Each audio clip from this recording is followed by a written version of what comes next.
Nah, ini ya, sebelum kita membahas ke inti perubahan Undang-Undang PPN, ada yang masih ingat nggak sama penjelasan kelompok yang membahas PPN terkait karakteristik PPN atau ciri-ciri PPN yang membedakan dia sama pajak-pajak lainnya, itu apa aja? Ada yang mau mencoba menjawab?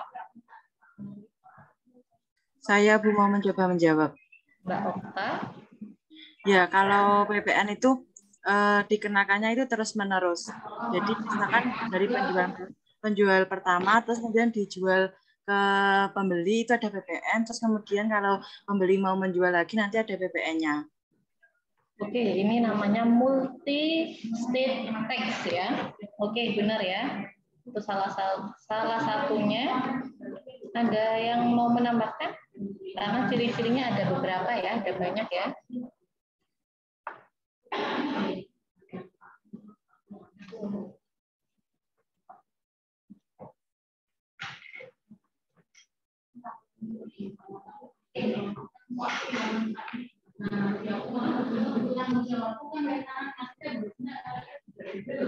Selain disampaikan Mbak Okta, ada yang mau menambahkan?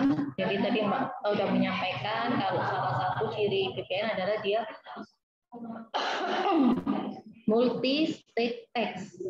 Artinya adalah di setiap mata rantai jalur produksi maupun jalur distribusi itu dikenakan PPN.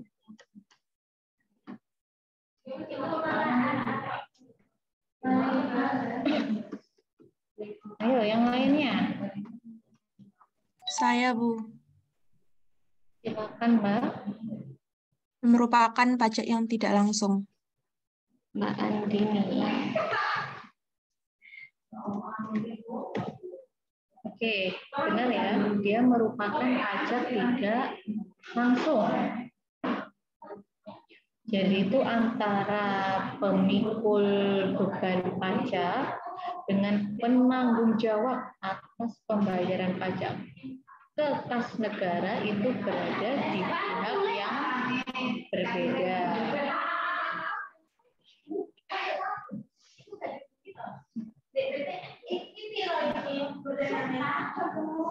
Yang lainnya baru dua. Saya Bu.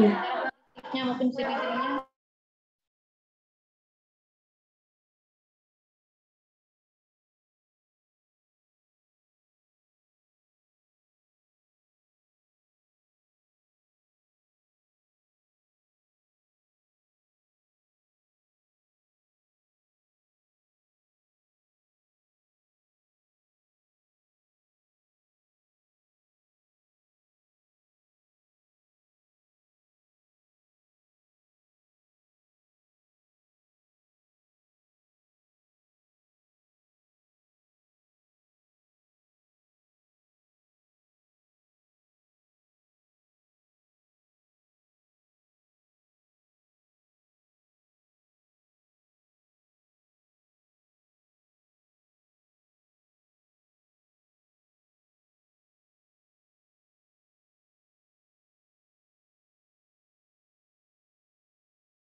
Oke. Maaf ya, saya keluar ya. Tadi laptopnya baterainya habis. Saya ulangi lagi ya. Tadi udah disampaikan sama Mbak Okta.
Tadi terkait karakteristiknya PPN ya, tadi sudah disampaikan Mbak Okta bahwa dia adalah multi-stage text.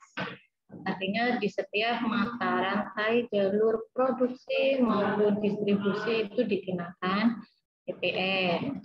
Lalu tadi juga disampaikan sama Mbak Andini, bahwa dia merupakan pajak tidak langsung. Jadi antara pemikul pajak dan yang harus menyetorkan ke kas negara itu di pihak yang berbeda. Jadi yang harus membayar atau memikul pajak itu siapa? Ada yang mencoba menjawab? Apakah pembeli ataukah penjual?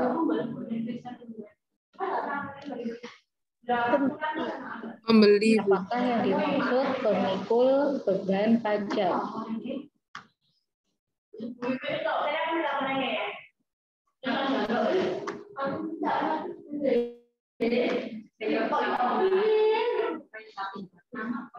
Siapakah yang dimaksud pemikul beban pajak PPN?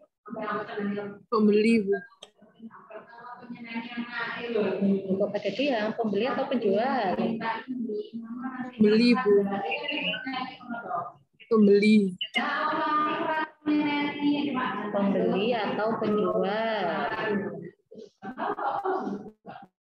Pembeli, Bu. Ini suara saya terdengar kan ya? Terdengar, Bu. Terdengar, tapi suaranya seperti Terdengar, rame. Bu. Mendengar kalian ya?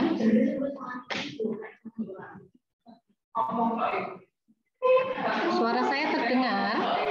Terdengar, Bu. Terdengar, Bu. Terdengar, Bu. Kalian tidak ada suaranya. Ada, Bu. Ada. Di Bu Sari rame suaranya, Bu.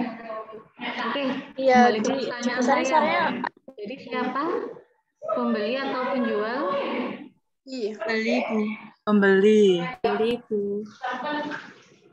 Pembeli, Bu. Ini kayaknya laptop saya ini ya. Oke, benar ya. Pembeli ya. Ini udah ada.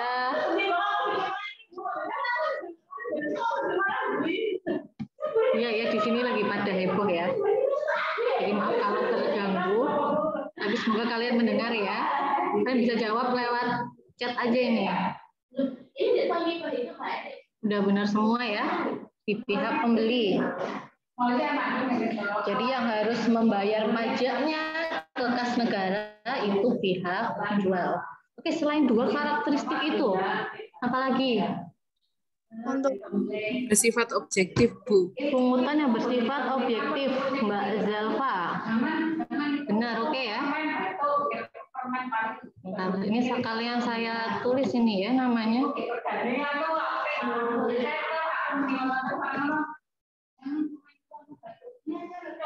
Jadi harus melihat kondisi objeknya. Yang dilihat adalah kondisi objeknya untuk pajak PPN. Dia merupakan tarif tunggal. Oke, benar ya.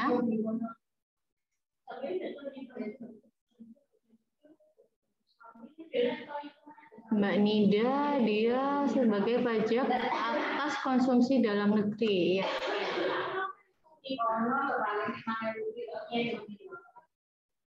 Ya, Mbak Rida, semua barang dan jasa kena PPN kecuali yang ditentukan lain oleh peraturan.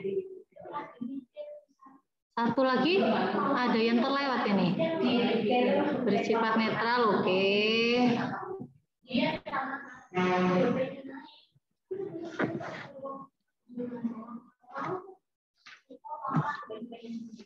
Satu lagi nih, ada yang terlewat ini apa ya? Coba.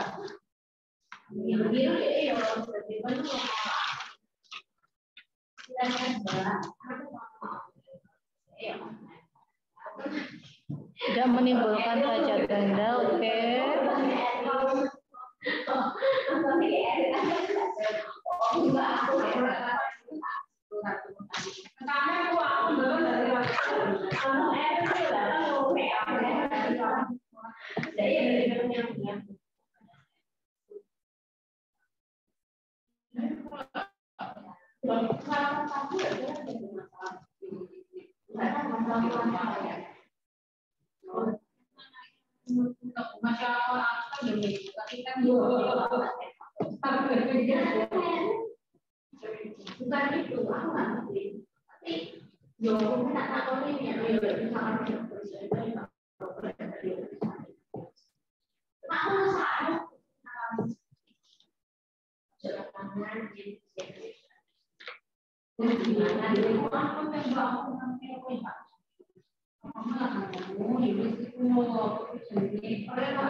Terakhir, Mbak Dila itu ya, dihitung dengan metode indirect subtraction. Oh, ini ada Mbak Rida juga, pajak keluaran dan pajak masukan. Apa ini yang pajak masukan, pajak keluaran? Metode perhitungannya ya. Oke, sebelum kemana-mana tuh ya, udah cukup. Tidak perlu cat lagi. Yang kalian kelupaan adalah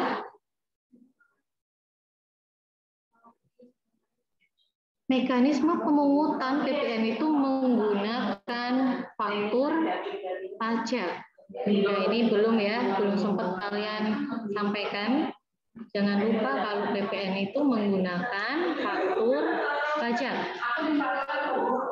Saya tunjuk aja ya, biar saya tidak bingung ini nanti nulisnya ini.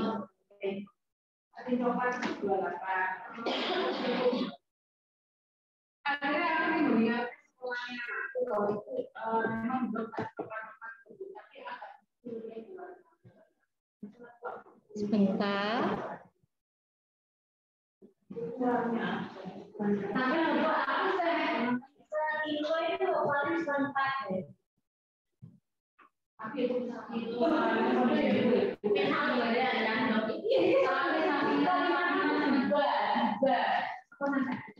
Naufal ada?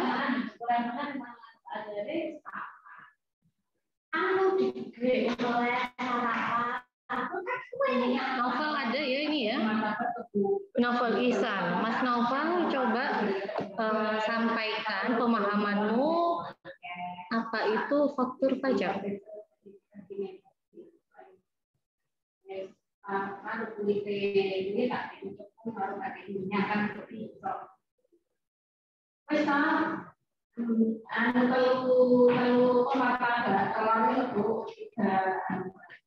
Kan tadi sudah saya sampaikan kalau mekanisme pemungutan PPN itu dia menggunakan faktur pajak. Nah, apa yang dimaksud sama faktur pajak itu?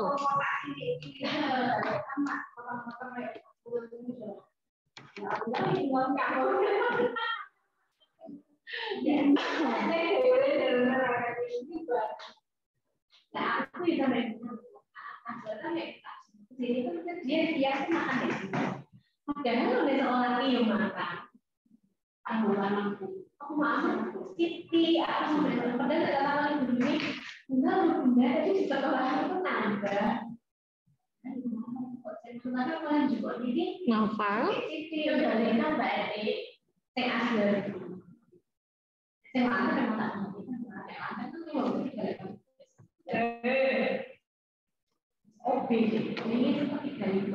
Mbak Siti Nur ada?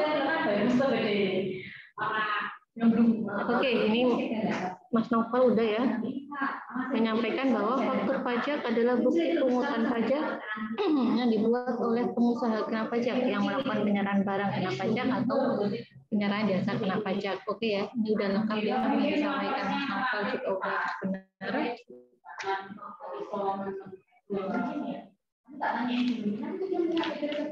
Itu tadi terkait karakteristik dari PPN. Ada multi stick tax, terus tadi merupakan pajak objektif, terus dia merupakan pajak tidak langsung, terus pemungutan PPN-nya menggunakan faktur pajak. Jangan lupa juga dia merupakan pajak atas konsumsi dalam negeri, konsumsi umum dalam negeri. Kita lanjut lagi. Mobil.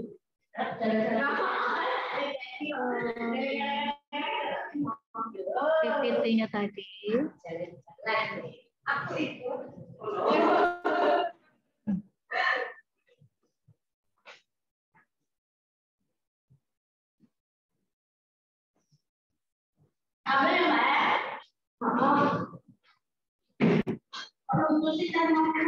Nah ini ya. Jadi di yang peraturan terbaru.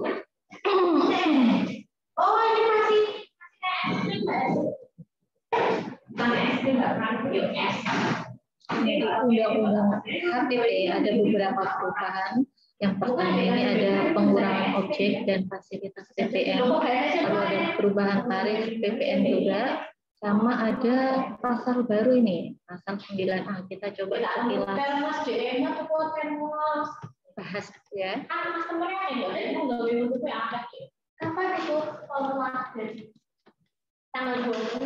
Ini yang pertama terkait pengurangan objek dan fasilitas PPN.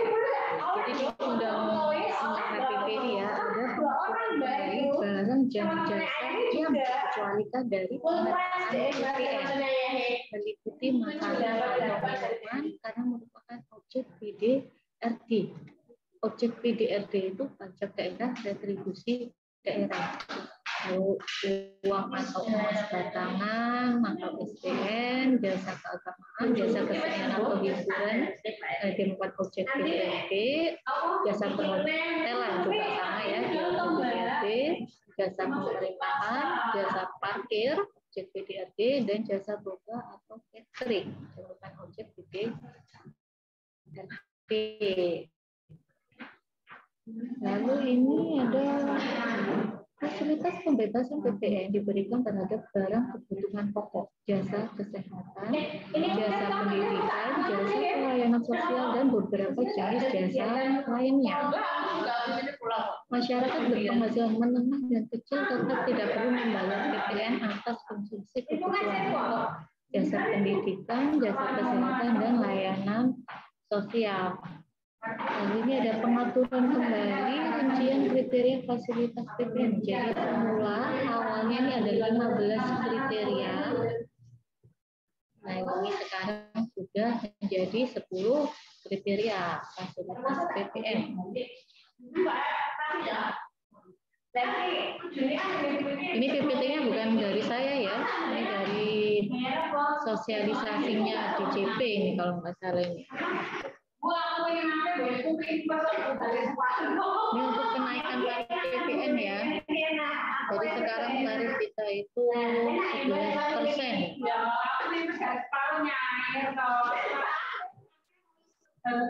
Nah ini 14% itu mulai berlaku tanggal 1 April 2022.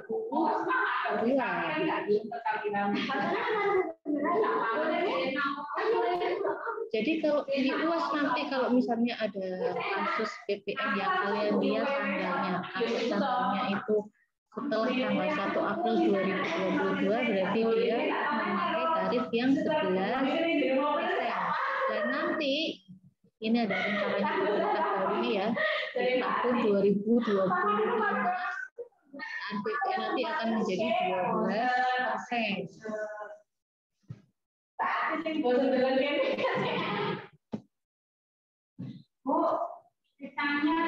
Ini terkait nilai lain, ini ada di pasal 8 ayat 1 ya.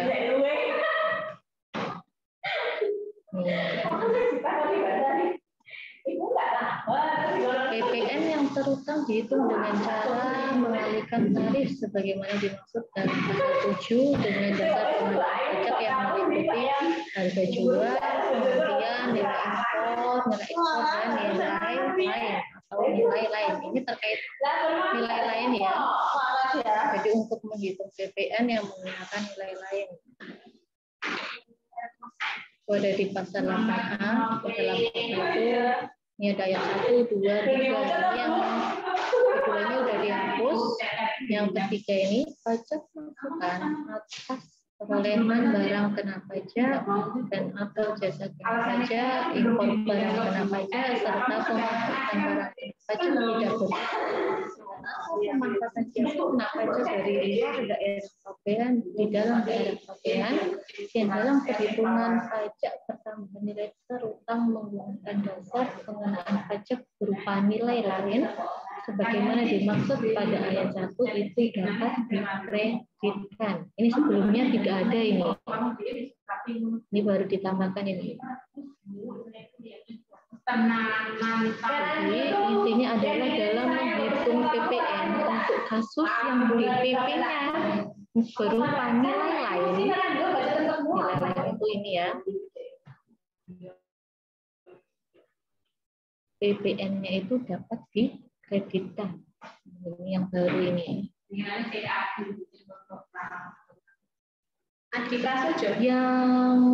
perhitungan PPN yang menggunakan nilai lain ya DPP-nya, ini contohnya ada di sebelah ini. Pemakaian sendiri, PKP atau CKP, dan seterusnya ini.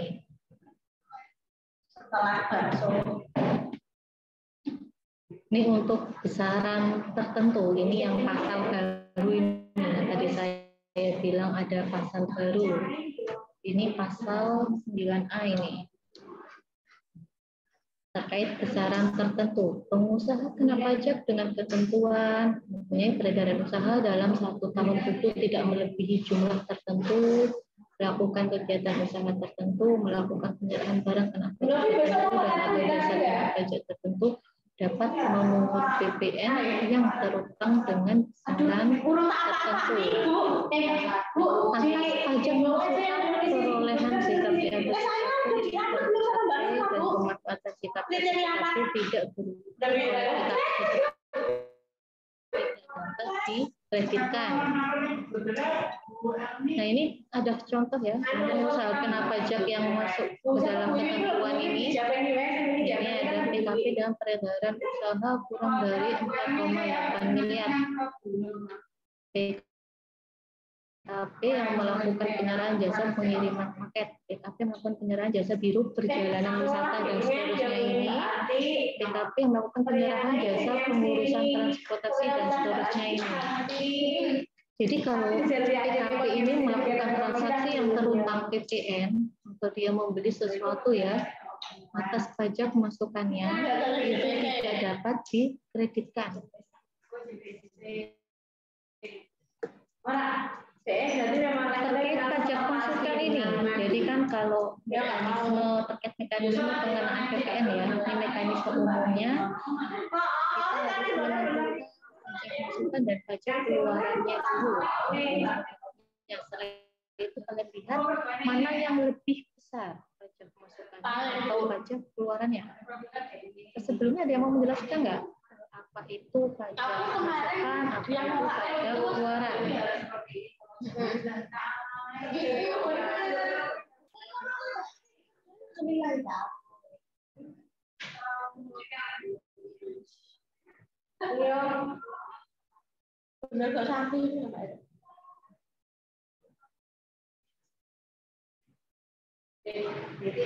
Apa itu pajak masukan, apa itu pajak keluaran.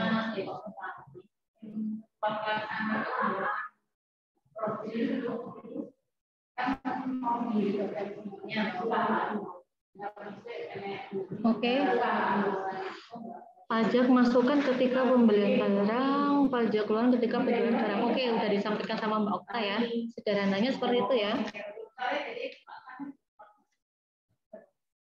Jadi pajak masukan itu ketika melakukan pembelian barang. Pajak keluaran ketika melakukan penjualan atau penyerahan barang.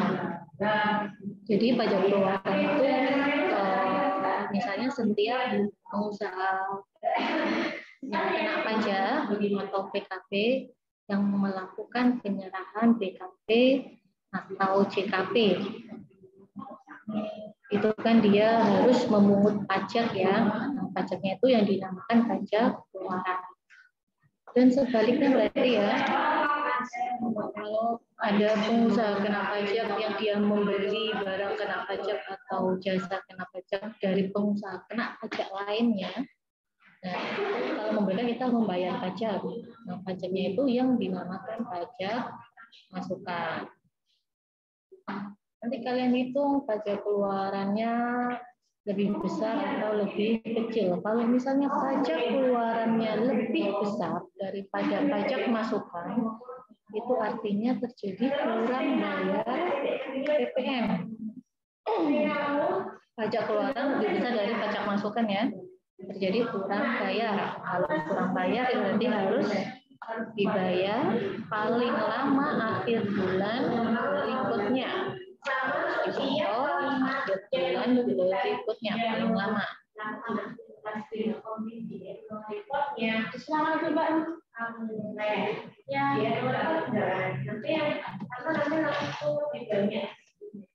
Ini waktu pemberlakuan April. Oke, itu yang terkait PPN ya. PPN. Jangan lupa juga nanti ini keluar UAS ya. Untuk kapan dibuatnya faktur pajak. Kalian perhatikan kapan aja harus membuat faktur pajak.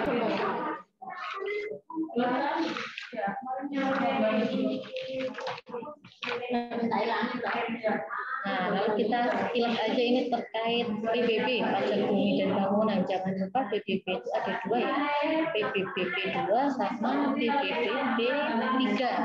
Nah, kalau PBB P2 itu adalah sektor pedesaan dan perkotaan ya. Kalau yang P3 itu berarti dia sektor perkebunan, perhutanan dan pertambangan.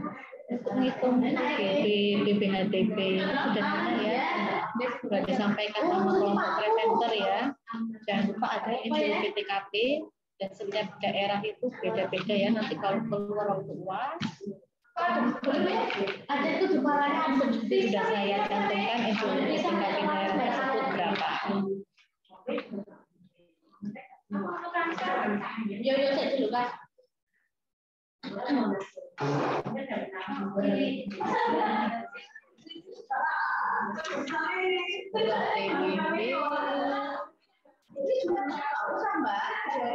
terakhir ini ada bea masrai. Ada yang mau menyampaikan apa itu bea masrai? Kalau ada penelitian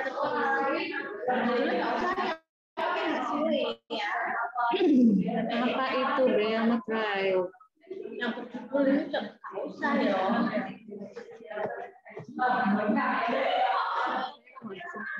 Ini Mbak Fatima mau bersuara kayak ini atau mau ngechat?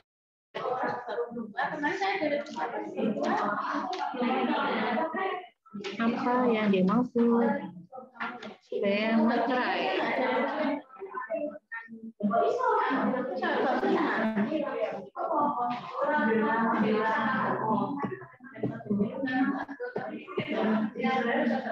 Itu Sugiono itu katanya gede.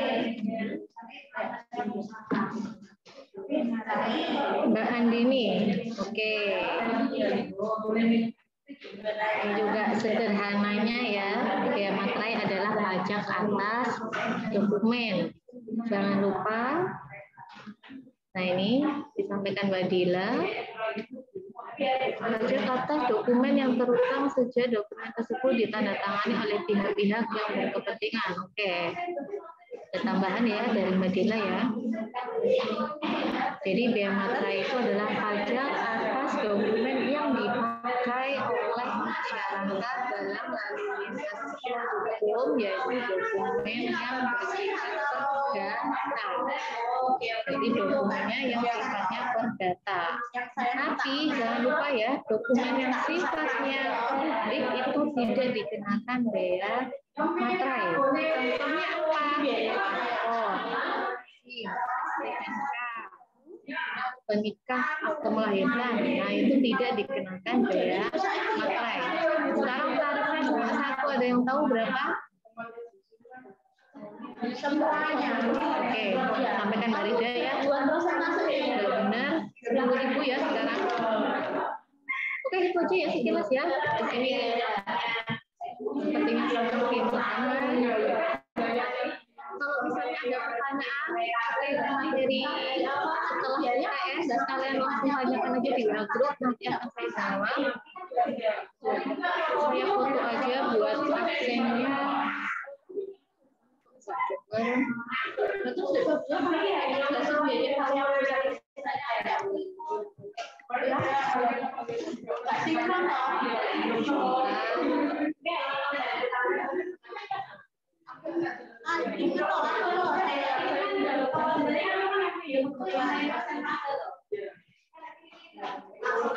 Kamu biaya aja.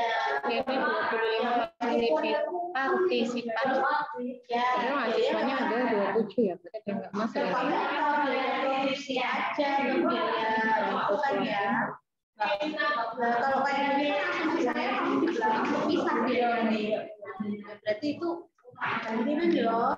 Oke ya, sampai ketemu di semester depan. Nanti akan saya jelaskan kembali materi yang tidak bisa saya sampaikan secara langsung di semester ini. Yang kamu masukkan ini Kurang lebihnya saya mohon maaf, teman-teman semua. Selamat menjalankan kelas. Kelas hari ini saya tutup, saya akhiri. Jangan lupa ya, dan jangan malu kalau ada pertanyaan kalian sampaikan aja di WA dulu. Saya tutup. Wassalamualaikum warahmatullahi wabarakatuh. Waalaikumsalam warahmatullahi Waalaikumsalam warahmatullahi wabarakatuh. wabarakatuh.